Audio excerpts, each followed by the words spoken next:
Hi, I'm Dan Weatherall. I'm a Bible and Christian teacher and also podcaster as well, a little bit on the side. And I'm going to give you some of my own personal reflections on whether it is rational to believe in God.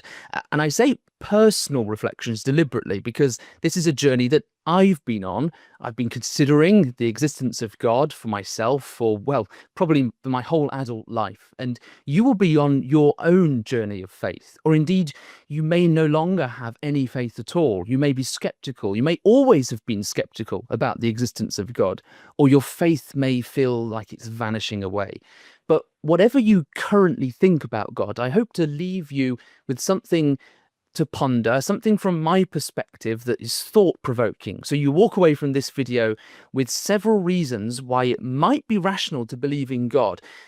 Maybe just as much, or maybe even slightly more, than believing that there is no God at all.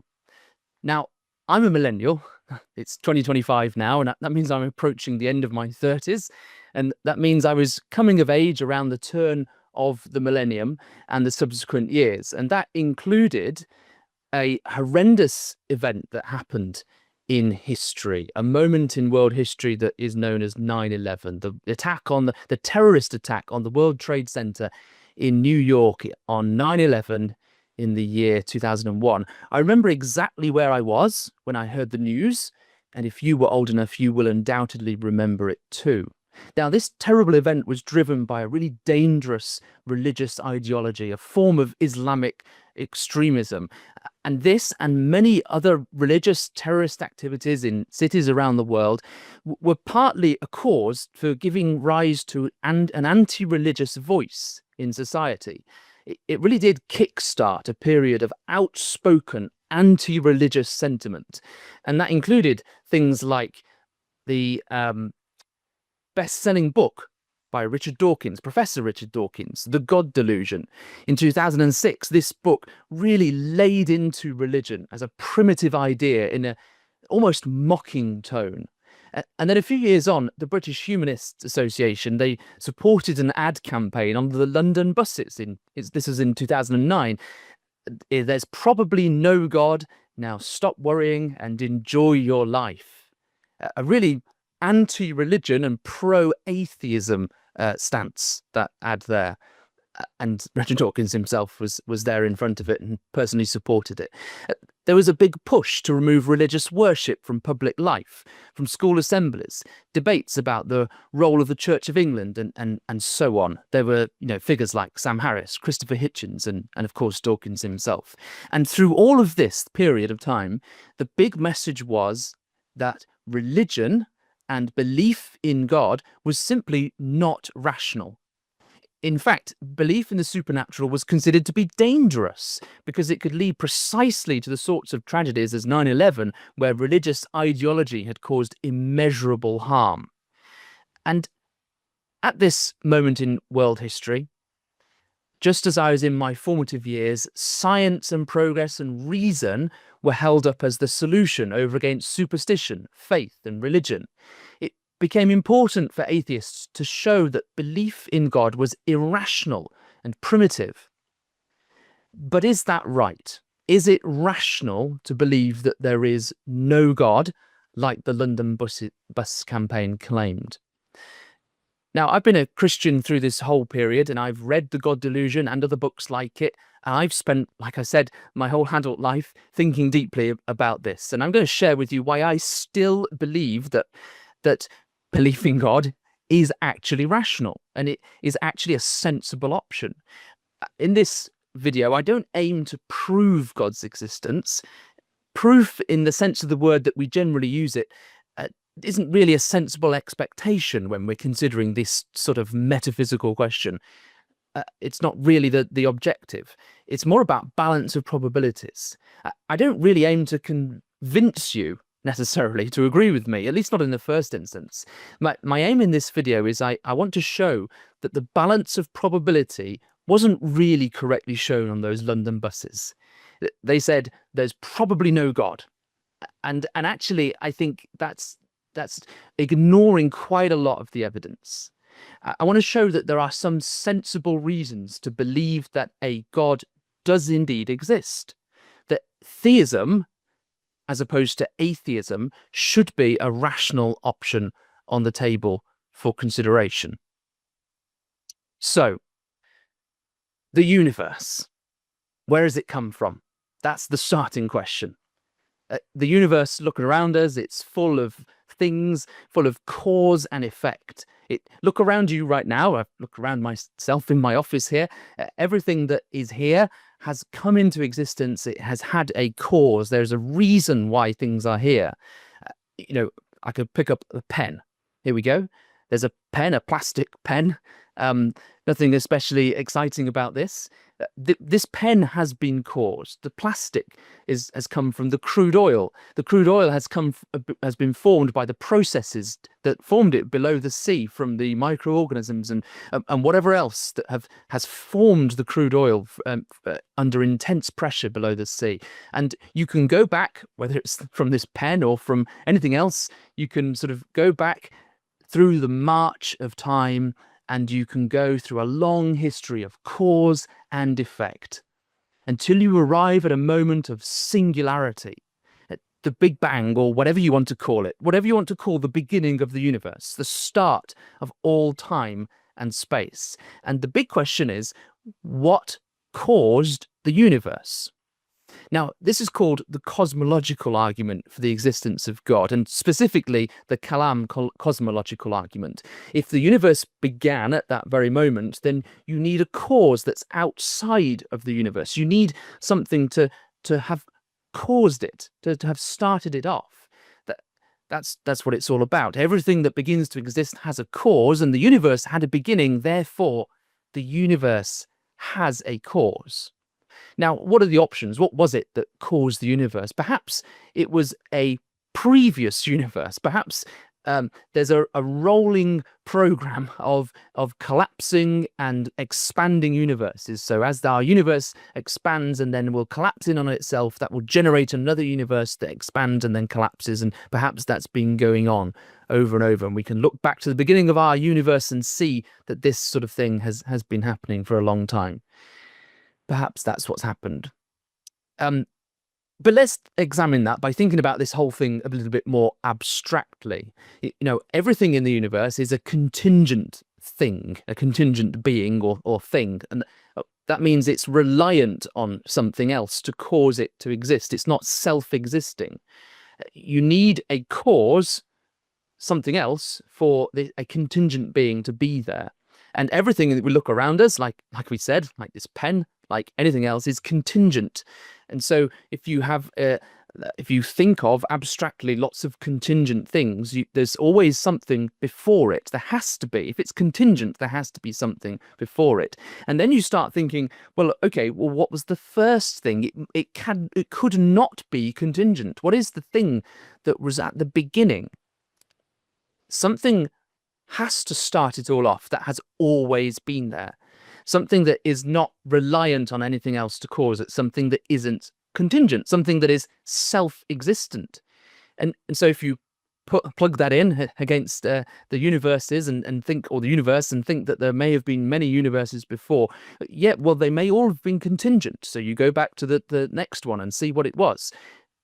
And realize quite quickly that you can't have an infinite prehistory of universes. It's not logically possible.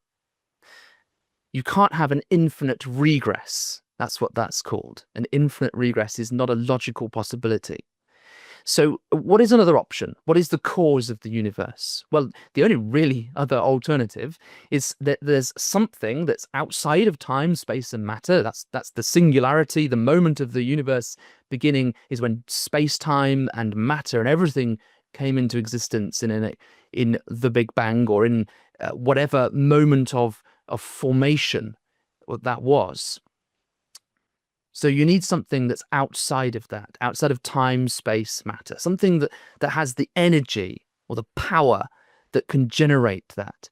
Now, those things, and I'm stepping very cautiously at the moment, those things are the sorts of characteristics that humanity has applied to God, to something that they call God, that's powerful, that is outside of time, space, matter, that those things are not constraints, that God is able to span those things. They are the sort of characteristics that a monotheistic religion, a God, a religion that believes in the one all-powerful supreme God, they are the sorts of characteristics that monotheistic religion has applied to God. Now, that might be stepping a bit too fast, but this is my claim.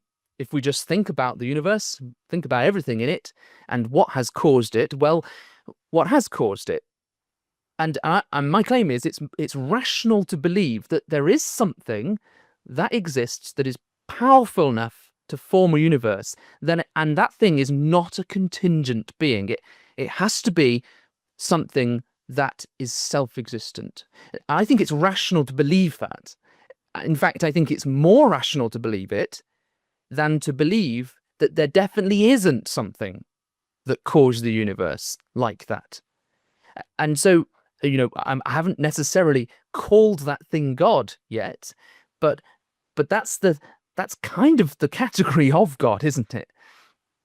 And so I think it's rational, therefore, or this is a small little step on the journey to say, okay, probably there is no God, or probably there is a God. Well, actually, it is rational. If you consider and look at the evidence like this, it's a rational position to take that there is a God. Okay, so let's think about causation again. The other thing that we can address is the fact is the different types of causation. If we think about this pen again, I talked about, well, what's caused this pen? Well, those processes of generating plastic from oil, crude oil, and so on, they're very scientific reasons, aren't they? They're valid reasons, they're valid causes that have caused this pen to be here. But it's also here because it's been purposefully crafted, and at some point it's been bought and it's arrived in my stationery cupboard here. And those things are different from the causes that the scientific type of causes. If I take this pen and I write something down. So here we go. So I've just taken my pen and I've written here, purpose. What's caused that writing? What's caused it? And there's two answers, two different and two valid answers. The first thing is that the pen nib on the paper has a residue, or whatever it is, ink or whatever type of pen we've got. It is causing that pigment to be on the paper, on the surface of the paper. That's one reason, isn't it? That's one cause of this. But the other cause is that I've chosen to write this word on this page. The other cause, the other reason it's there, is because I've had a personal motive. I've personally decided to do it. Both of those things are correct. There's other examples. What causes a cup of tea? Well, water molecules jumping around in a kettle. That's part of it, isn't it? That's correct. But also, it's when I put the kettle on, or when someone else puts the kettle on. A personal decision to do something. And scientifically, there's another explanation for it. There are two types of explanations, aren't there? There are two types of explanations, and it's the same with the universe.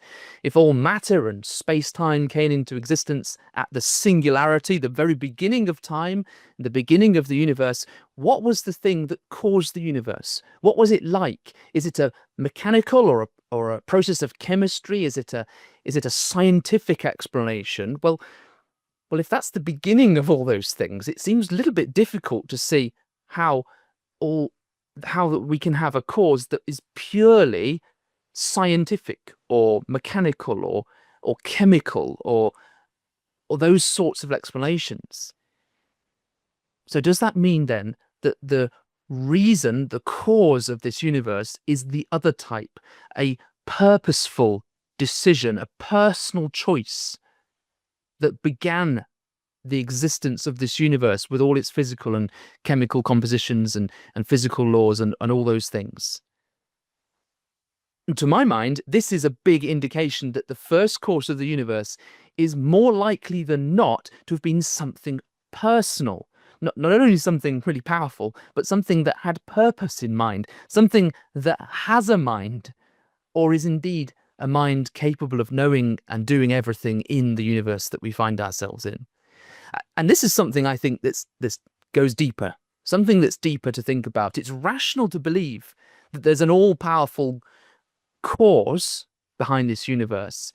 And I'd argue it's rational to believe there's an all-powerful God who's caused this universe, a mind behind this. In fact, I'd argue it's more rational to believe it than to believe that there is no God, to take the stance that there definitely, almost certainly, or there probably isn't a God, there probably isn't a personal cause, no powerful cause behind this universe. So the slogan, "There's probably no God," is, I think, not a helpful reflection on the evidence.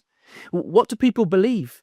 What do people believe caused this universe if not God? Something's caused it. Something has generated this universe, something that's all powerful, purposeful, and outside of space-time. And if we don't call that God, I'm not sure what it is. Now, talking about purpose sometimes encourages people to look at the character of the universe, and in particular, the Earth where we live, and the amazing chance that we have a world that is finely tuned for our life where we live. The position of the Earth, the distance from the sun, the size of the moon, the balance of chemicals forming in the atmosphere, all these sorts of things. These are all things, and there are many more, that are many times pointed to as evidence for purpose in the formation of the world. And this is often called the fine-tuning argument for the existence of God, or more broadly, the teleological argument. That is, the world shows that it has purpose and design. The world in which we live is indeed perfect for life to thrive, and the chances of that seem so remote. So surely that's a good reason to see more evidence for intent and purpose in the formation of this world. It's incredible to think otherwise, no? I mean, what are the chances that this world was randomly generated, that is capable of sustaining life? Now, there are a few objections to this that I think have some validity. I recognise that we, humanity here, living and breathing in this world, we're only ever going to see a universe that is capable of sustaining life, because otherwise we wouldn't be here to observe it. Therefore, it's not actually surprising that we observe a universe that is 1 in a million chance, or whatever the maths is, whatever the chance and the probability is, and how remote it is. It's actually not surprising that we see this universe, because we could only be in a universe that is capable of supporting our life. And so perhaps this is 1 out of a million other possibilities, a million other universes that do not contain life, or to put it another way, the multiverse. Perhaps this is one of many, many, many spaces, time spaces, areas of not just a universe, but the multiverse. And when you have all those million universes, then there's definitely going to generate out of that, statistically, one that life can emerge.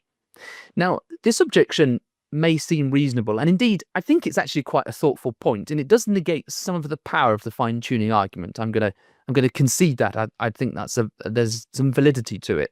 But actually, you need to stop and think about what this suggestion also entails. Now, instead of one contingent universe that needs an explanation, any kind of multiverse situation means that suddenly there are many universes, if that's what we can say, a plethora of beginnings in the multiverse that actually are all contingent. They all, therefore, need an explanation. And again, without God, without something at the beginning that's capable of creating all these possibilities, something that isn't contingent itself, without that, you have a huge problem. And so this objection may have some merit in dampening the fine-tuning argument a little. Actually, when it's made, it actually makes the cosmological argument much, much stronger. And I personally find it much harder to believe that there are many contingent universes all generating randomly without a self-existent cause. I find it much harder to believe that than to believe in the existence of God, a self-existent being with a mind capable of generating and causing this existence that we call the universe in which we live. Now, there are many other similar thought experiments. One final example is about how there can be objective morality. Without the existence of God, how can there be? A God who is outside of this universe, to govern what is right and wrong. Now, we all intrinsically believe that there's some level of good and evil. We may not always agree on what side of the line certain things are, but the presence and innate feeling that something can be good or evil makes it rational to conclude that God is real.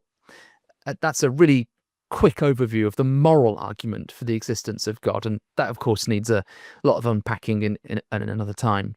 But that's in summary the cosmological argument, the moral argument, very briefly just there, and also a little bit from the argument from the fine-tuning of the universe. These are all indicators with varying degrees of plausibility that suggest that there is something beyond the singularity, the confines of the universe, something that we call God.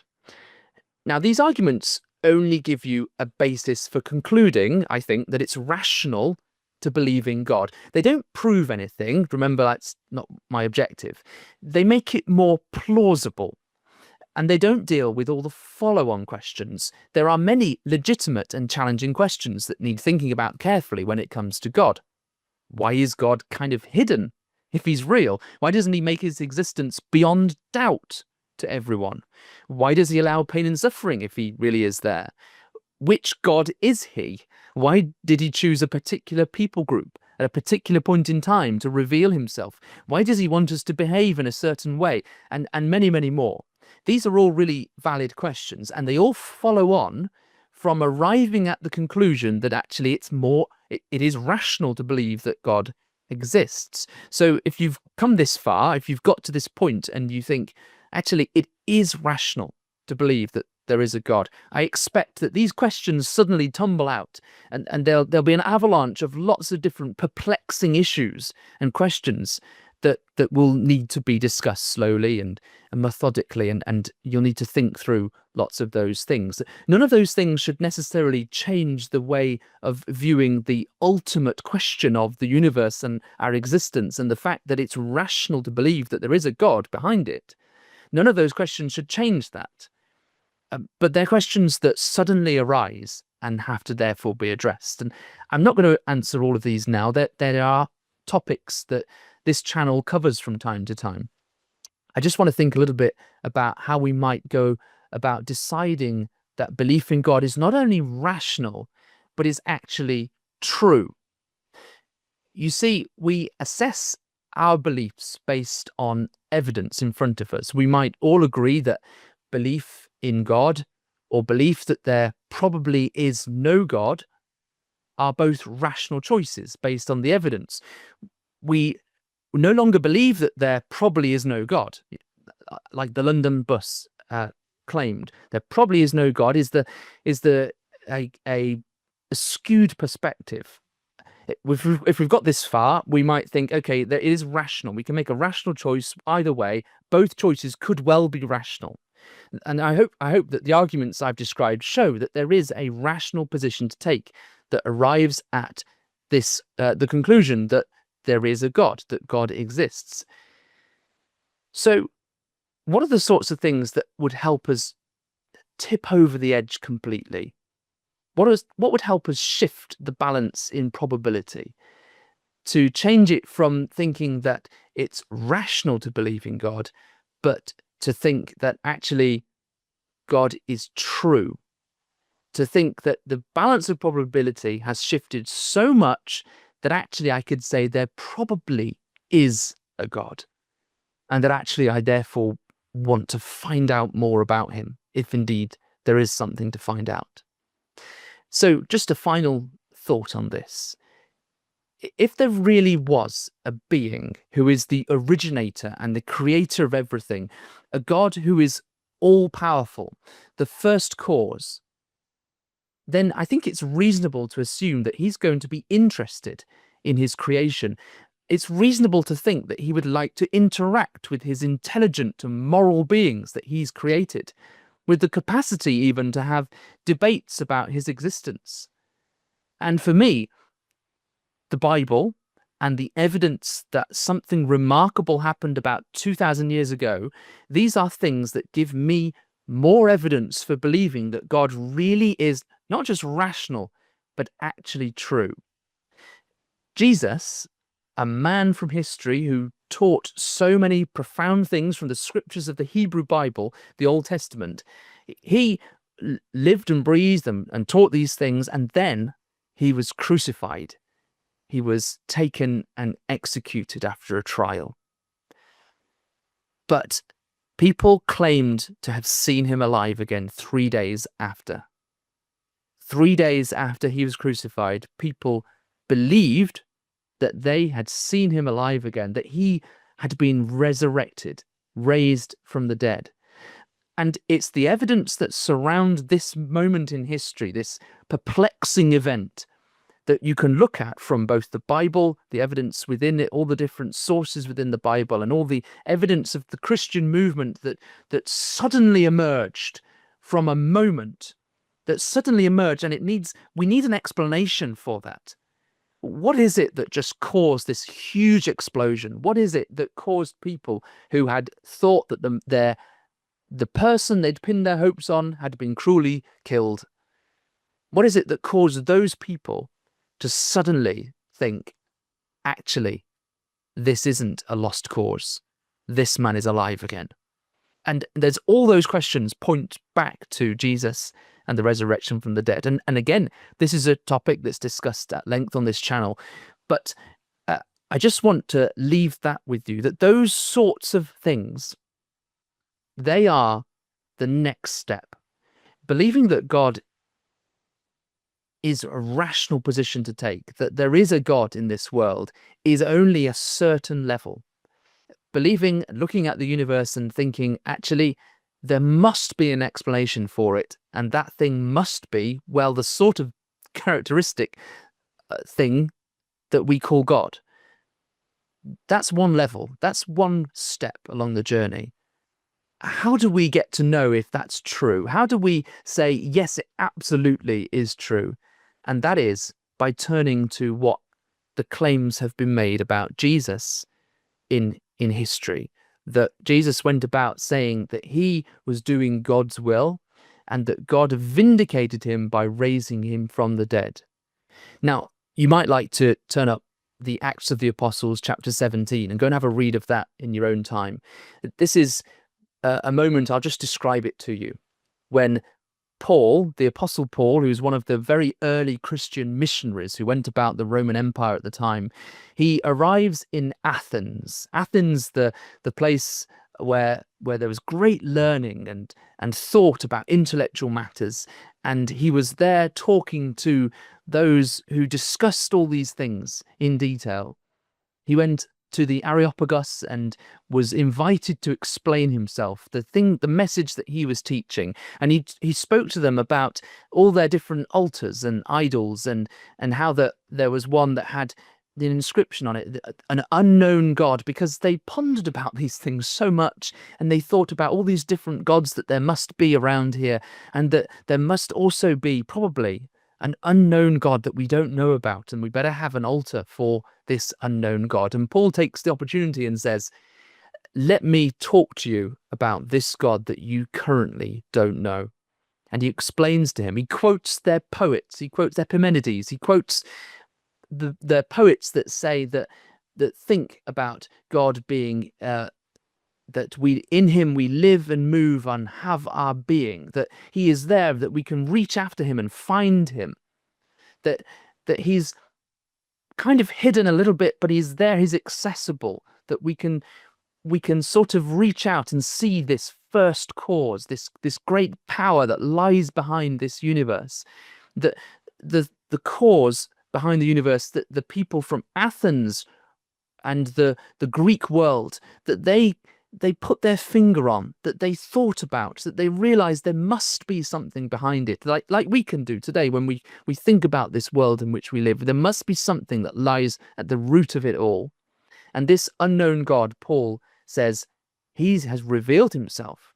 He's made himself known. The one true God has done it. And how has he done it? He's offered evidence. He's given assurance to all men everywhere by raising a man from the dead, the man who is going to judge the world in righteousness.